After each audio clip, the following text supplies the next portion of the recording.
Welcome to one of our brief chats with people in the know about saving Union Station, securing passenger rail through Goldsboro, and improving our regional freight system. We have today Craig Newton. He is a senior engineer consultant with the North Carolina Department of Transportation's Rail Division. I am Julie Metz, your host for this discussion, and a member of the Saving Union Station Committee. Craig, welcome. Thank you for joining us today. Have several questions for you because you have been involved in this project for a very long time, so you have a wealth of information to share. But let's start with just telling us a little bit about your brief history with Goldsboro's Union Station. Thank you, Julie. It's great to be here. I started working for the NCDOT Rail Division in 2000. And I was brought on to oversee the construction and rehabilitation of train stations throughout North Carolina. And so we, in addition to working on projects for existing Amtrak stations, we also focused on stations that might be available for use for a future service. At the time, early 2000s, we were primarily looking at a Salisbury to Asheville service, as well as Raleigh to Wilmington. And one of those routes was through Goldsboro. So pretty early in my career with DOT, we began looking at the train stations that might be served on a Wilmington service. And Goldsboro turned out was the primary one. I was not expecting such a grand station when my first site visit to Goldsboro in 2001 or two. It was kind of shocking to me to see how large a station it was until I learned more of the history and how central Goldsboro was to Eastern North Carolina's economy and transportation.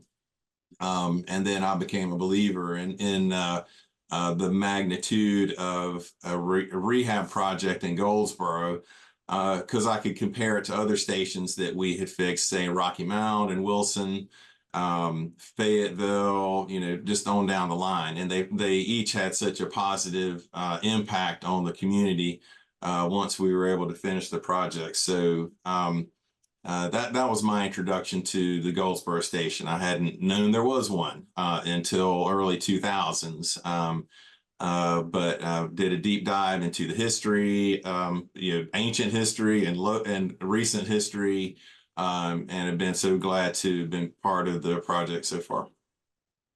So that's been 25 years ago. So maybe share with us why this particular project has stuck with you for so long.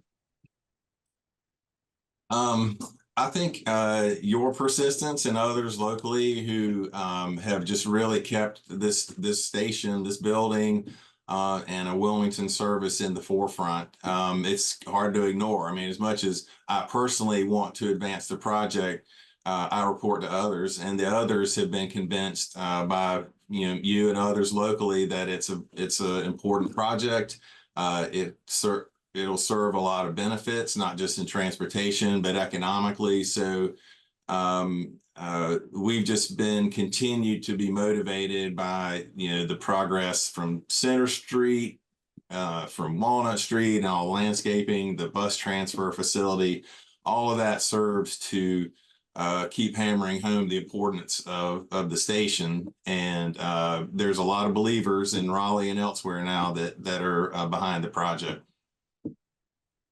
So, and you probably already answered this question, but maybe dive a little deeper as to why the North Carolina Department of Transportation's Rail Division got involved in the first place and acquired the station in 2007. Talk a little bit about that, the strategic reasoning behind that.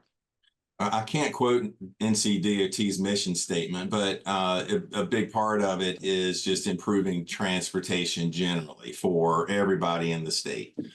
And a big part of that is stuff besides highways. So we have a very expansive ferry system. Our aviation division is very active in making sure the smaller airports throughout the state have the funds they need to accommodate traffic and development. The bus systems throughout the state are very robust. And so all of that serves to improve transportation generally.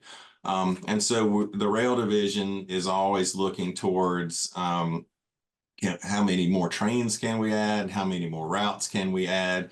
So it's really a core mission of the department to expand the options for people throughout the state. So I just watched a presentation given by one of your colleagues, Jason Myers, at the Saving Union Station Day earlier in I guess it was June, and I think he reported that ridership of the train systems in North Carolina is significantly up. What do you attribute that to? Um, I I feel like people are just getting tired of traffic, and you can't underestimate the cost of fuel. That always creates a bump in ridership, and gas prices are pretty high right now.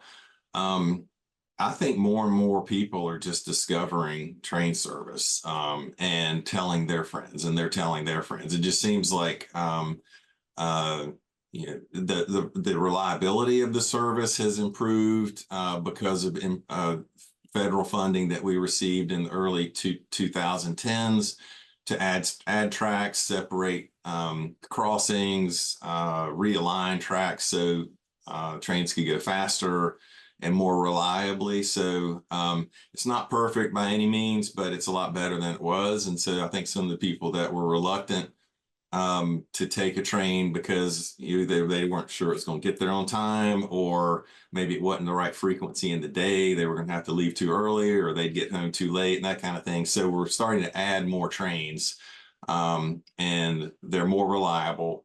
And that's what it takes to attract a more consistent level of ridership that can be built upon. Right. So let's get back to Union Station. The building was built between 1907 and 1909, and it served passenger rail until 1968. And I know you already mentioned that you have worked with a lot of train stations in North Carolina and rehabilitated them and brought them back to use in some form or fashion. What is the significance to you about Goldsboro's Union Station? What is unique about it from an architectural perspective or a layout perspective or location? I think it's not completely unique in style. If you look at the Wilson and Selma train stations nearby, for example, they have a little bit of that Spanish kind of flair to them. One thing that I find pretty interesting is that when the locals petitioned to have a new station in the early 1900s, and there were plans presented, the plans were kind of plain, I would say, may have even been one of the words that was used 100 years ago to describe an early design. And then the railroad engaged the Leitner, forget the exact name, architectural firm in Wilmington, which had done a lot of work for Atlantic Coastline.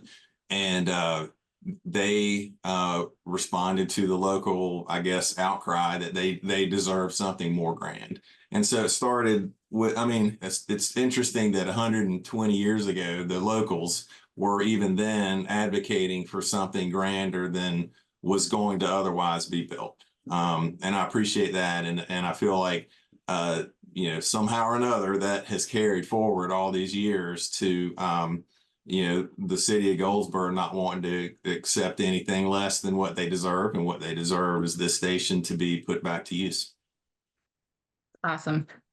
From your perspective, again, you have seen many stations. I've heard people that have looked at it and wondered if it is even worth saving. Is it too far gone to save? Can you talk a little bit about that in comparison to some of the other structures you've worked with? It's definitely not too far gone to save. It will be quite expensive to save. We had the benefit of federal highway transportation enhancement funding to save and restore a lot of our historic stations in North Carolina.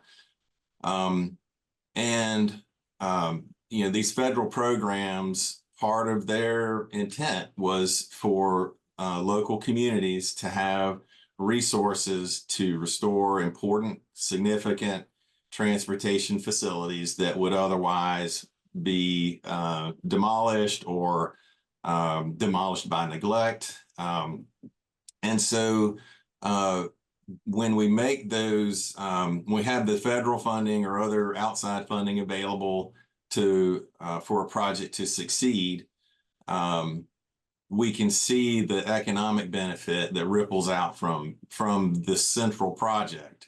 And that's why the federal government got involved in it. They saw that it wasn't a dollar of investment provides a dollar of benefit. A dollar of investment provides $10 or $20 of benefit by rippling out to other projects nearby that wouldn't have justified their expense if it weren't for fixing up the depot.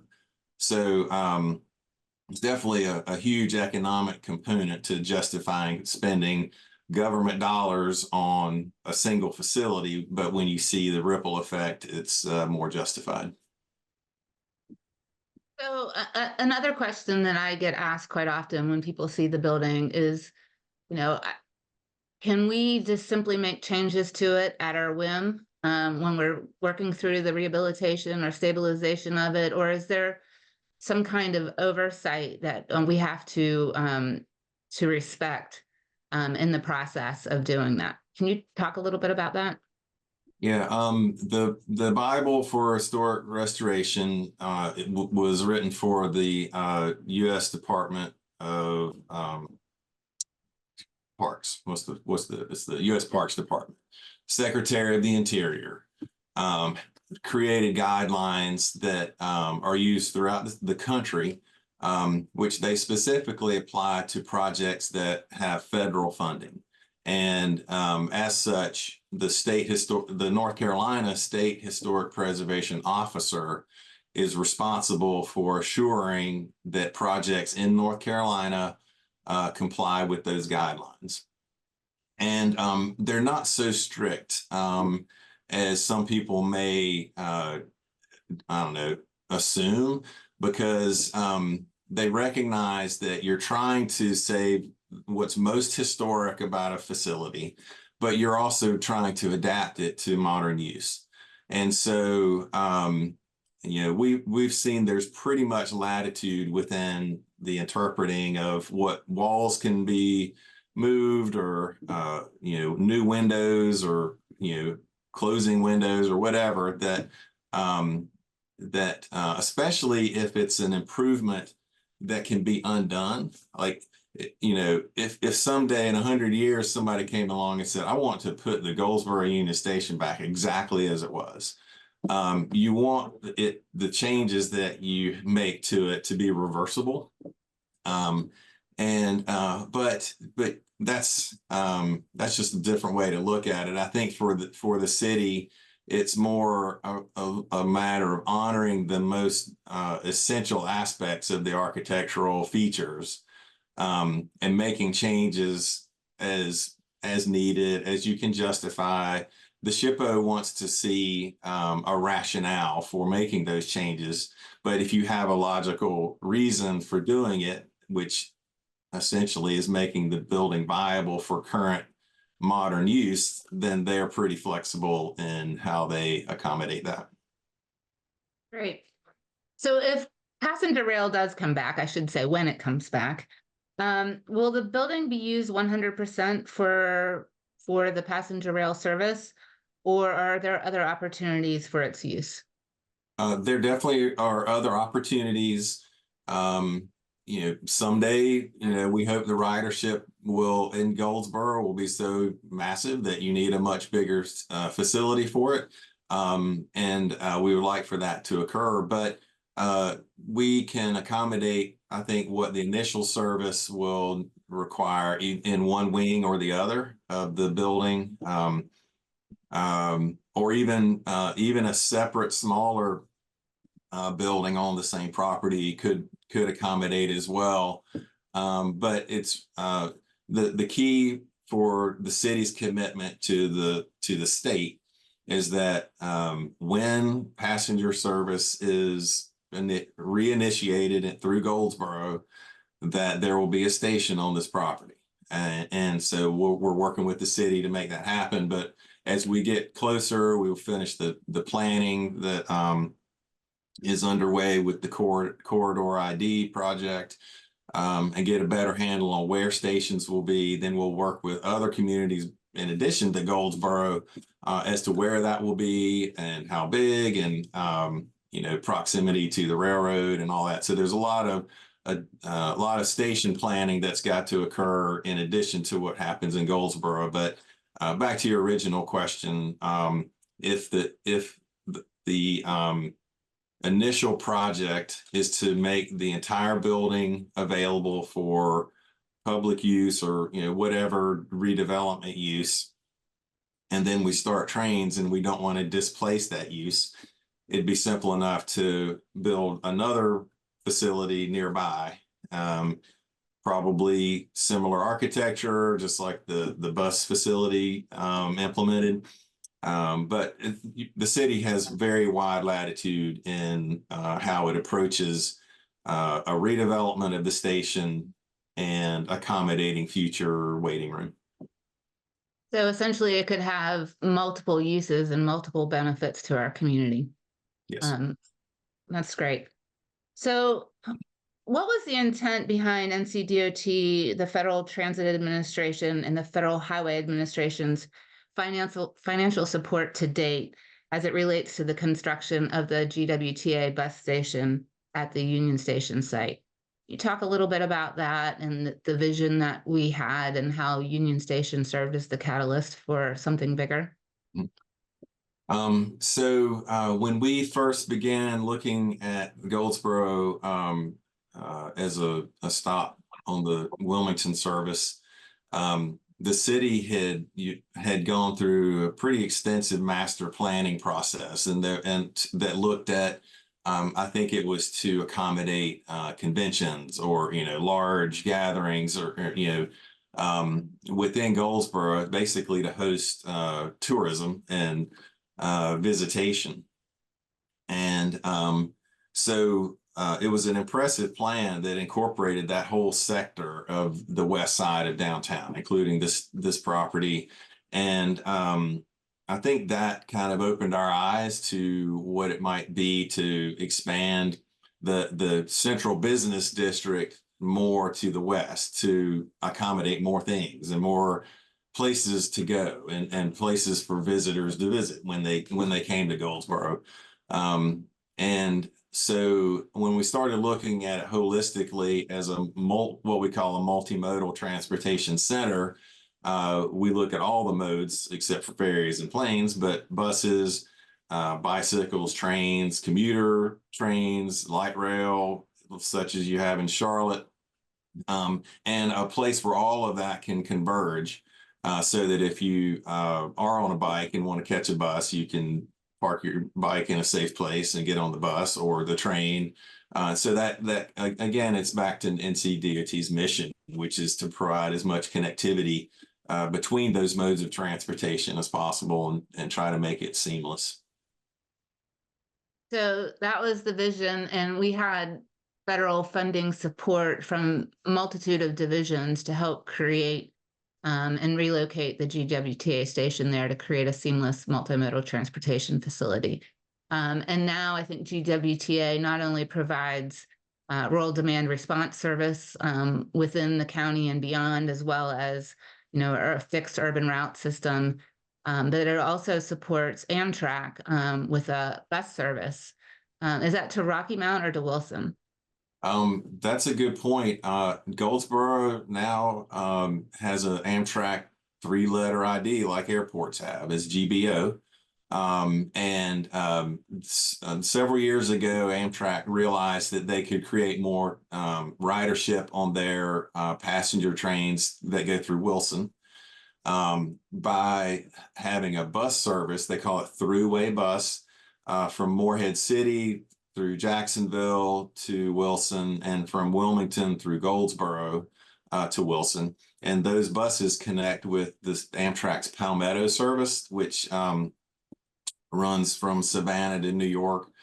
So the bus will leave Goldsboro, go to Wilson, be there before the train has to leave. And if the train's late getting home, that bus will wait for those passengers, and, for, however long the delay is. And that bus is strictly there for those passengers getting off the Palmetto to go back home to the east. So it was a big deal to get several of these cities in eastern North Carolina to have their Amtrak ID. And that'll roll over to the train station from the bus station whenever we get to that point. So seamless, affordable, accessible transportation was the mission. And I think that throughway bus to Wilson would probably continue even after passenger trains begin serving Goldsboro, because somebody in Goldsboro doesn't want to go all the way to Raleigh to catch the train that then goes back through Wilson. So they'll probably keep that service. So can you go back and just tell our viewers a little bit about what has already been done to the property, the building to date, to get us where we are now in terms of plans and construction prep and rehabilitation? Yes. So when the property was available to be purchased in 2006 or 7 and DOT acquired it, we did quite a bit of work to remove extraneous buildings on the property. Goldsboro Builder Supply had built a lot of storage sheds and lean-tos and just miscellaneous structures for their business that were no longer needed. So we removed a lot of that. We had a project to remove asbestos from the station, so that's been taken care of. There's only one small section in the basement that the floor had collapsed, and the abatement company couldn't safely get in there. So that'll, it's minor. It's just a small amount of like pipe insulation or something. But anyway, that was taken care of. And then we just wanted to do some work to the building to stabilize it so that and it wasn't too bad. I mean, Goldsboro Builder Supply had taken pretty good care of the station up to that point. But with when a building is vacant, it really deteriorates much more quickly than when it's occupied. And so we did some work to stabilize the roof, some of the walls that were where the bricks were starting to come apart. Some of the roof eaves were sagging, so we replaced a lot of those brackets. So most of that work was intended for basically a 3 to 5 year patch job while we worked on the restoration and got the funding to do a full-blown restoration. Of course, 2 to 5 years has now grown to 12 to 15, and so the duration of the longevity of the patch just wasn't there. So what we're looking at now is another level of stabilization, again, to and possibly some restoration. We'll have to see where the budget falls with that. We were able some years after the initial stabilization, we recognized that the full funding was not going to materialize like we expected. We did have enough funding still to replace the roof over the main building, which was a critical and timely investment. So at least the main building is mostly dry because of that new roof that's on, and that'll stay. There won't have to be any more work done related to that piece of it. So we'll redo the roof on the wings. There'll be a new roof on the canopy. But the roof over the main building now is solid and should hold up for many, many years. Right. And so the immediate stabilization needs that we have now, we're looking at about $1.5 million budget to address those, so we can buy some time until we have the funds to do the full rehabilitation. And Craig, is there anything else that you think that might benefit our viewers or the people that are interested in this project that you'd like to add right now? I guess, I can't stress enough how important the facility is for the life of Goldsboro. And how much pride other cities and communities have taken in their projects when completed, including a lot of people who were skeptical. We had to convince a lot of people who thought, well, maybe demolishing a station and building something brand new and shiny would be a better way to go.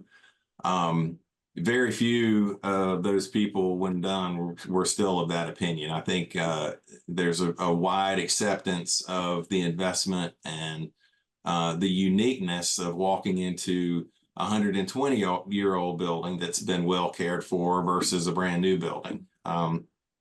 And maybe I'm sentimental in that way, but I just feel like when the faces I saw and the people's looks on their faces when we were there for the tours several weeks ago, they want it so bad. You can just tell. They're like, it's you don't. It's so rare. And you preserve the things that are rare, right?